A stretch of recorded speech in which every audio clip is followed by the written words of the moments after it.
তো গাইস আস্তে আস্তে কথা বলবো, ঠিক আছে? এখন বাজে হচ্ছে 10টা 1, ঠিক আছে? একদম 10টা 1 বাজে। আর আমি 1 মিনিট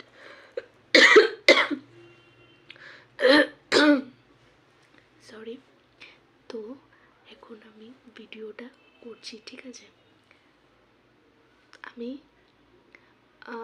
সন্ধেবেলায় গেছিলাম লিট্টি কিনতে। লিট্টি খুব ভালো লাগে আমার খেতে।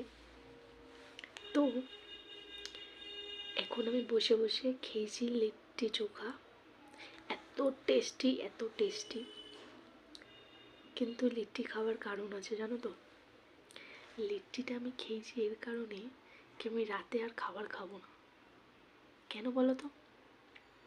কারণ রাতে খাবো না বলে আমি লিট্টিটা খেয়েছি।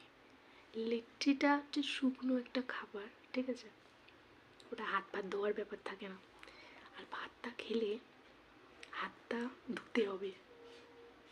আর আমি এই কথাগুলো আস্তে আস্তে বলছি এর কারণ এই কথাগুলো যদি আমার মা শুনে নেয় তাহলে আমার একটাও মার মাটিতে পড়বে না, খুব মার মারবে আমাকে। কারণ এটা আজকের না,